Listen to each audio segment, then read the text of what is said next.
Hey everybody, Chris here. I'm taking a look now at my top 10 welcoming games from 2024.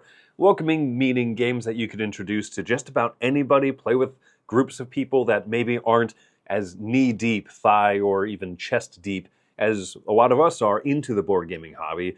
Great introductory games, or just great games that welcome a lot of people, and it's fine if these are the only types of games they want to play. So, in terms of welcoming games, let's start off with number 10 here. This one is called The Lie from Devere. This is a card game. It's a bit of a shedding type of a game. There are cards on the table face down, and on their backs, it'll say something like red 3, or yellow 4, or blue 1. But one of those things is a lie. So you grab cards from the table and add them into your hand, and you have to keep adding cards either to the right or to the left, and you can't rearrange them. But you have to try to make large groups of cards together, because then once everyone has 12 cards, you play a card shedding game where you can play groups of cards together of the same color. But if you keep drawing different ones and you can't quite slot them together right, then you're not going to be playing big groups. It's a lot of fun, especially as the cards dwindle down. It makes up for some of the luck. Very silly, an approachable card shedding game, The Lie from Devere. Number 9 is River Valley Glasswork. This one is from Allplay. And this one has a very neat serenity to it of sorts, right? You grab tiles from the river, and then you can add them into your board, and then you spend tiles to grab tiles. And there's a nice little sequence to it where you're making different parts of that river more juicy with more stones, and other people are like, ooh, I think I want to grab from there. But maybe not yet, and so it has some nice little turn angst to it, maybe kind of waiting to see what's going to be best on your turn. And then it has just very good, simple set collection scoring for rows and for columns of the different colors and the different shapes. You know, they have different meaning at different points of the game. Very easy to understand. That's River Valley Glassworks. Number 8, The Wrath of Fire Mountain. This one, I like this a lot. There's a Phil Walker Harding and Eric Lang co-design. It's basically a very simple dice-chucking area control game. A lot of people call it Blood Rage because it has different trigger points in the game where, oh, okay, we're going to do a volcano scorings. But you're using your dice in these cute little ways. There's different places where you want to have majorities, and the map is made of tiles, so you can actually shift the tiles around. Someone is controlling a large grassland. Well, if I control the volcano, then I can shift that at the end of my turn to turn it into 2 smaller grasslands so they won't score as many points. I like the little push and pull of this. Very fun, adorable game, and great packaging. That's The Wrath of Fire Mountain. Number 7 is Explorers of Neoria. Explorers of Neoria is an odd game to explain. This is maybe one of the ones that's structurally more complex than a lot of the other ones on this list, because it kind of starts off with like a little bit of a card drafting phase. There's cards up on the table, and you can choose which ones you want to claim. And then based on the colors that were used, then the second phase of the game, once everyone has taken a certain number of cards, is that everyone is then going to take these tokens that were put onto those colors of cards that you took from, and those are almost like a shared worker placement pool. So if someone grabbed a lot of blue cards this round, now there's a lot of blue color workers that people can use. No one took yellow, so there's no yellow workers for this round. So the cards you take directly tie into the workers you can place, and it's just a good game about moving up on tracks. It looks like it's going to be a little bit more intimidating than it actually is, and yet it also still looks very approachable and very cute. So I like this one. Dranda Games put this one out. That is The Explorers of Neoria. Number 6, Castle Combo. This is originally Ketchup Games, put out in the US by Pandasaurus. And Castle Combo's very good, very clean, incredibly clean game where you're just building a 3x3 grid of cards in front of you. And they all have different scoring conditions. And there's many games like this. But this one does a few things, just small tweaks that help it stand out from the rest of this kind of crowded field of games where build a tableau, build a grid, score for your grid.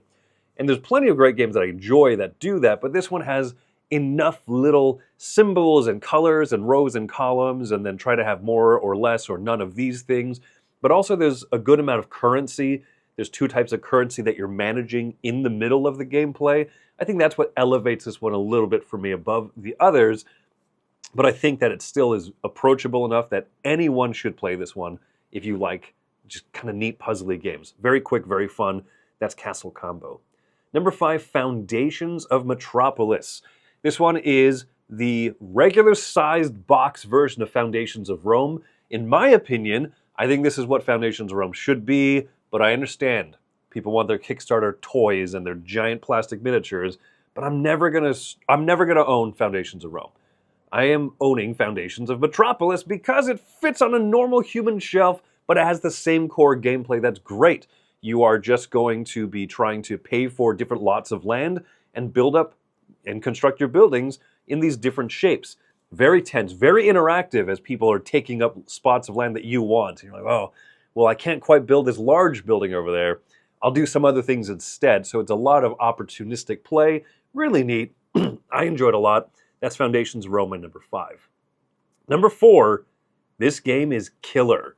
This is almost a party game. Kind of is, kind of isn't. But it's themed so great. It's about surviving a few weeks on the Nostromo, the alien ship from the movie, or the spaceship from the movie Aliens, and you are dealt 2 cards, and then you play one of them as a location, and it goes around the table, and you can play the other one as an event or an action, and then it snakes back around the table. And you can play them in either order, so you see a little bit of information from everyone, and then when it comes back to you, you can play your other card. It's so small of a game that people can understand the rules very quickly. The whole game should take 5 to 10 minutes to play, and you're just trying not to get eaten by the alien. You're not trying to get sent out the airlock by another player who's like, oh yeah, well, we could all win together, or I could be the last survivor and shoot a bunch of people out the airlock, or I'll just accidentally set the med bay to explode, and oh no, some of my other crew members are in there. That's okay. There's so many funny moments. This is like the best moments of those alien movies and stuff condensed to a small card game and just a little playmat in the middle of the table. This game is killer, is great, and I think that a lot of people should check that one out. Number 3, Captain Flip. Captain Flip for me is a little push your luck. A little bit of that, what I talked about earlier with Castle Combo, laying tiles out in a grid and trying to make them score. And it has just a little bit of zaniness to it.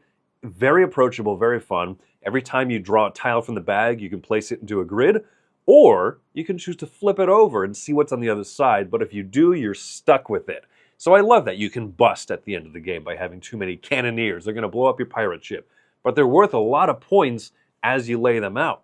Maybe you can get tiles that flip over tiles, so you're sitting there going, uh-oh, what's on the backside of that? Oh no, it's another gunner, it's another cannoneer. I'm so close to busting. There's a lot of excitement with this. This has gone over very well for me every time I teach it. So that is Captain Flip, my number 3. Number 2, Cities. This is another game from DeVere, actually, from Phil Walker Harding, a designer I've already mentioned. And this is a great idea of it. It's not really worker placement, but you are putting your little meeples out there, kind of drafting from 4 different categories of tiles. Some of them are landscape tiles. Some of them are things that go, the decorations that go on the land. Some of them are buildings that you're constructing up. And so the trick is that you cannot draft from the same type of category more than once in a round.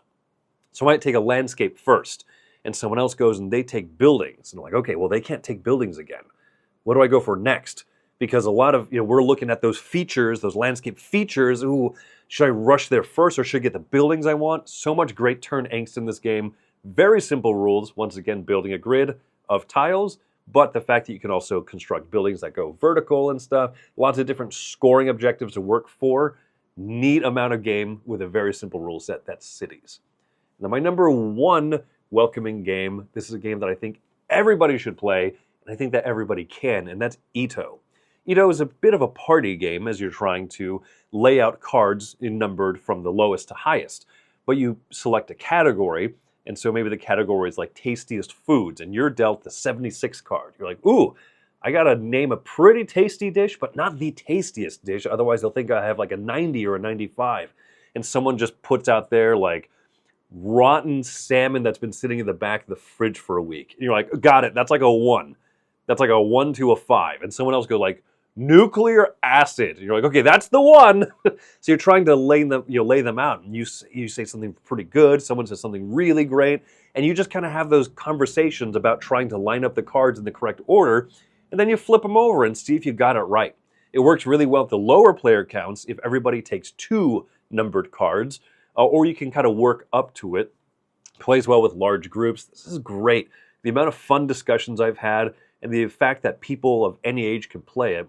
A family at my church actually plays it where their youngest kid, who's 5, they always deal him the number 100 card. And so he just has to come up with the best answer of every category, and he's playing along with everyone else in this neat game. So that, to me, is just the best definition of a welcoming game. So that is Ito, my number 1. Folks, there's plenty more top 10 lists and plenty more to go. So let's keep this moving. Thanks for watching the top 10 welcoming games with me, Chris. Have a good one.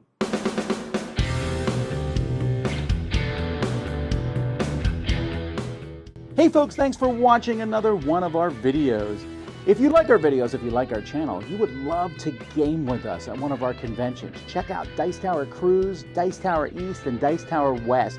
Fantastic conventions where we play games with wonderful people, a humongous library, and lots of other events and stuff. Also, don't forget to check out our channel, like and subscribe. I'm Tom Bassel.